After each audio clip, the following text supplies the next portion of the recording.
Hi, I'm Josh Bath from Vancouver, Canada. I'm with Keller Williams for 8 years and been selling real estate for 18 years.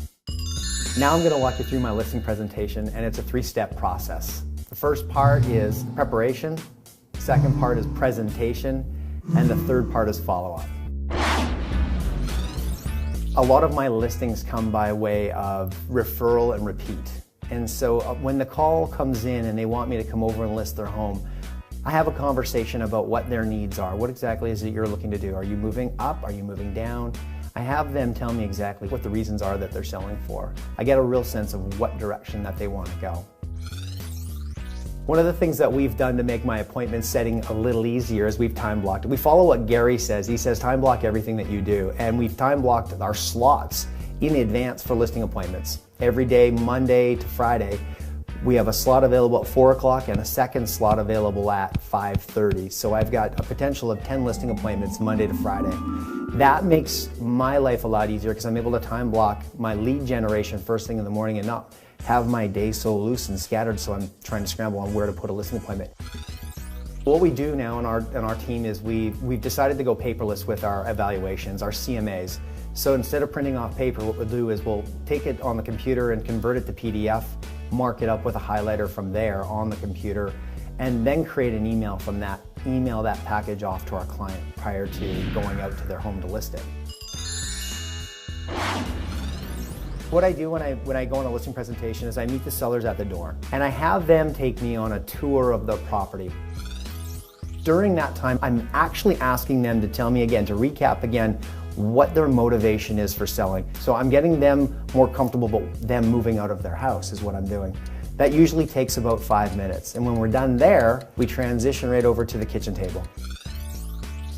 We'll talk about the market, the evaluation itself, and that in itself is about 15 minutes. Once we've agreed upon a price that we're going to list at, we'll sign a listing contract. They sign the initial 3-page contract. They signed the property disclosure statement, and they signed a working with a realtor brochure. Outside of those 3 documents, that's it. I send in my measuring company to come in and measure the home. I send in my stager who's going to contact them to come in and stage the home. And once she's done, then I send in the photographer and take the photos of the home. We always do a follow-up with them as well, just to say, how did that go? What was that experience like for you? Keeps them feeling like they're in control and very much a part of the process, and it lets them know that we're paying attention to every detail on their listing prior to it even being on the market.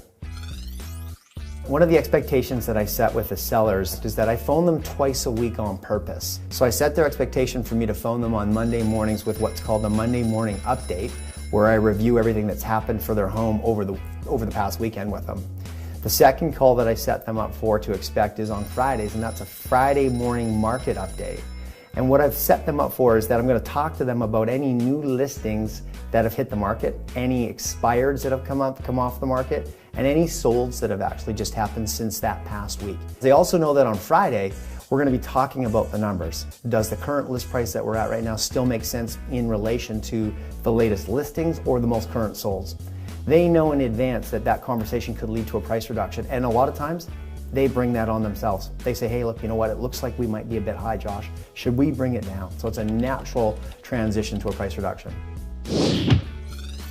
One of the reasons I choose not to do a pre-listing package is when I'm sitting in front of them, I really want their full focus and attention. I want their attention on me, and I want to be able to ask them questions where they're giving me their full attention and not flipping through a pre-listing package. Most of their questions are going to come straight from their gut, and that's really what I'm looking for. I'm Josh Bath, and I just shared my listing presentation with you, and I wish you all the best with yours.